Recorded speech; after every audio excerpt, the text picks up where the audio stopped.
Hey, I'm Glenn Quinton for StageBuddy.com, and we're going inside the rehearsal room for everything that Rises Must Converge. Can you tell me a bit about this story? This story is about a young man and his mother. She comes from a very old, rich background. Even though she's in reduced circumstances, she's still holding on to that old Southern charm and glamour, and he despises her for their current situation. The way O'Connor writes the narration, it's so tightly connected to the featured characters and so carnivalesque and sort of dialogic. It begs to be played out on stage by a company. And so by doing that with this group of black and white and talking about a post-Rosa Parks bus and with the context and the frame of looking backwards and forwards and laughing together as a community, we can see how ridiculous the assumptions were. What was rehearsal like for you guys? It's a very fast process.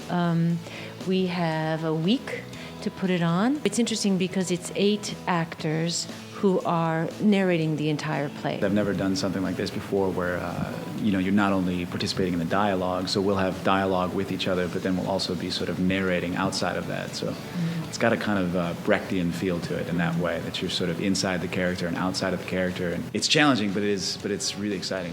A surreal experience, like truly an honest experience.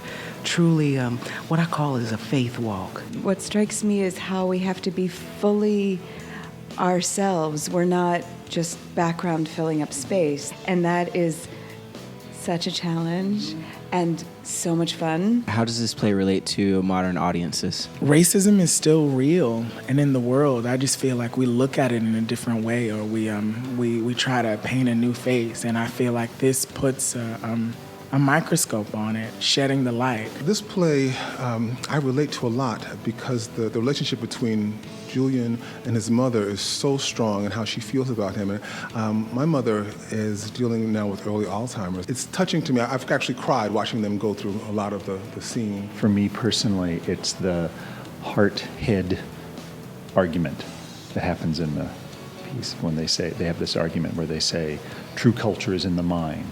And his mother says, it is in the heart, and how you do things, and how you do things is because of who you are. I seem to be attaching more to the kind of general theme of resistance in people and resistance to change. I'm Glenn Quinton for StageBuddy.com, and that was in the rehearsal room for everything that Rises Must Converge.